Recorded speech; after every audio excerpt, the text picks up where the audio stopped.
কোটি কোটি টাকা জলে যাবে কেকেআরের। শেষ মুহূর্তে গুরুতর চোটের সম্মুখীন কেকেআরের এই তারকা প্লেয়ার। তাহলে কি খেলবেন না আইপিএল? কপালে চিন্তার ভাঁজ শাহরুখ খানের। দেখুন, 24-এর আইপিএলে কেকেআর চ্যাম্পিয়ন টিম হিসেবে বহিঃপ্রকাশ আমাদের সকলেরই মনে রয়েছে। সে বছর কেকেআরের ধারে কাছেও কোনো টিমকে দেখতে পাওয়া যায়নি, এতটাই দুর্ধর্ষ কেকেআর খেলেছিল। কেকেআর টিমকে আনবিটেবল বললেও বেশি হবে। সেই কেকেআরের এখন পা জলে। ভেঙ্কটেশ আয়ার, হ্যাঁ আপনি ঠিকই শুনছেন, আইপিএলে সম্ভবত এবার খেলতে পারবেন না।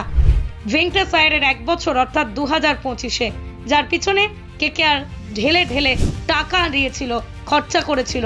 বিভিন্ন সূত্রে জানা যাচ্ছে তার টিমে আনার জন্য তাকে 23 থেকে 24 কোটি টাকা দেওয়া হয়েছিল, যা 2024-এর বড় শকিং খবরের মধ্যে অন্যতম। কেকেআর যখন শ্রেয়াস আয়ারকে বেশি টাকা দিয়ে কেনে, তা ন্যায্যতা সম্পন্ন হতে পারে, কারণ তিনি ইন্ডিয়ান ক্রিকেট টিম হয়ে খেলেন। কিন্তু অন্যদিকে 2024-এ ভেঙ্কটেশ আয়ারকে 23 কোটি টাকা দিয়ে কেকেআর টিমে নিযুক্ত করলে সেটা অনেকেই যৌক্তিকতা বলে মনে করে না। যাই হোক, এখন এই ভুরি ভুরি টাকা খরচা করার পর খবর আসছে সেই ভেঙ্কটেশ আয়ার ইনজুরির কারণে 2025 সালের আইপিএল ম্যাচ খেলতে পারবে না। বিস্তারিত জানতে প্রতিবেদনে চোখ রাখুন। বৃহস্পতিবার তিরুবনন্তপুরমে ভেঙ্কটেশ আয়ারকে দেখতে পাওয়া যায় রঞ্জি ট্রফি ম্যাচে। মধ্যপ্রদেশ এবং কেরালার মধ্যে একটি ম্যাচ হয়েছিল, যেখানে ভেঙ্কটেশ আয়ার কেরালার বিপক্ষে মধ্যপ্রদেশের হয়ে ব্যাটিং করছিলেন। স্কোর ছিল 49 রানে 4 উইকেট। সকাল 11:30 নাগাদ এক দুর্ঘটনা ঘটে। কেকেআরের হয়ে খেলায় আয়ার তৃতীয় বলেই বিপদের সম্মুখীন হন, তার গোড়ালি মচকে যায়। ইনজুরি এতটাই প্রবল ছিল যে তাকে মাঠে কাঁদতে চিৎকার করতে দেখা যায়।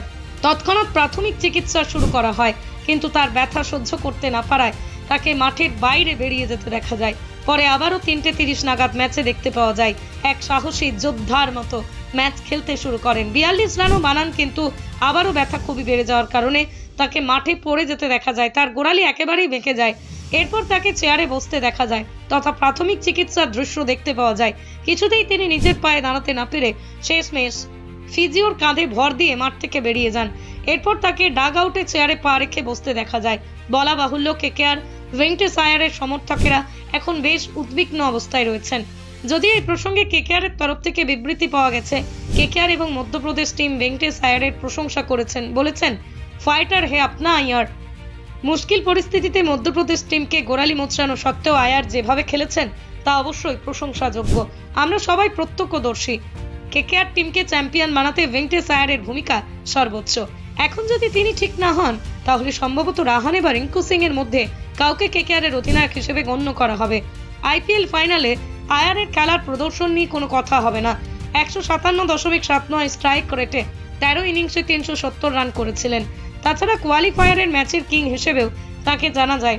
শেষ বছরে 2টি কোয়ালিফায়ারের ম্যাচে তাকে 78 অ্যাভারেজ প্লে অফে দেখা যায়। কোয়ালিফায়ারের ম্যাচের প্রথমে 28 বলে 51 রান, ফাইনালে 26 বলে 52 রান করতে দেখা যায় একটি দুর্ধর্ষ পারফরমেন্সে। এই মাস্টার পারফরমেন্সের জন্যই কেকেআর ভেঙ্কটেশ্বর আয়ারকে 23 কোটি টাকা দিয়ে হয়তো কিনেছে। এখন প্রশ্ন উঠতে পারে, এই 2025-এর আইপিএল ম্যাচে টিকেন তিনি চ্যালেঞ্জ হিসেবে নিতে পারছেন কিনা। Bureau report, HPR news sports.